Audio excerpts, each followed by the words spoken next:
यांच्या त्या हात बघणाऱ्या मित्रांनी यांना फोन करून माझ्याबद्दल काय सांगितले की काय? आप्पा, दारला जरा.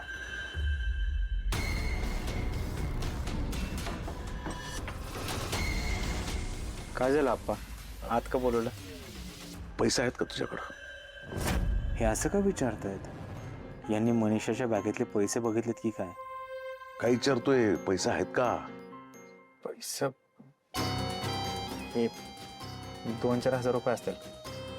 का हो? एवढीच आहेत? यांनी काय होणार? कशाला पाहिजेत आप्पा? अरे काही लोकांकडनं उधारी घेतली होती, फोन करून त्रास देत आहेत. लय तागादा लावलाय पैशासाठी. हाय का, माझ्याकडे एवढंच आहेत.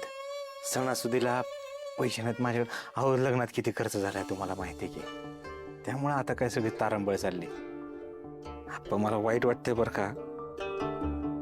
तुम्ही माझ्याकडे पैसे मागितले आणि पैसे नाही द्यायला मलाच लाज वाटायला लागली. अरे नाही नाही नाही, तू काही एवढं वाईट वाटून घेऊ नको रे. आणि तू आधी मध्ये पैशाची मदत केली आहेसच की. आणि प्रत्येक वेळी भार तू तुझ्याच खांद्यावर घेतला पाहिजे असं काही लिहून ठेवले कुठं? असू दे, तर काय उपयोग नाही, नुसताच गिळायला आहे तो. असू दे, मी बघतो एवढ्यात काय भागतंय का, नाहीतर सांगतो त्यांना नंतर देईन म्हणून. तू नको टेन्शन घेऊ. हा ये. आप्पा, हा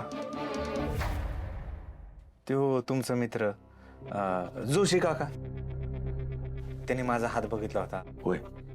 ती म्हटला काहीतरी संकट काहीतरी येणार आहे. ते काय बोलला का हो तुम्हाला? नाही नाही, तो काय बोलला नाही. आणि तू कशाला टेन्शन घेतो? संकट बिंकट काय नाही. आणि मी कशासाठी आहे रे? हा, त्या संकटाला उचलून आपटेन मी, पार मातीत गाडीन मी. हा, म्हणून तर मला म्हणतात ना, पैलवान हिम्मतराव देशमुख करवलीकर, आहे की नाही? मग असू दे, असू दे. ये येत.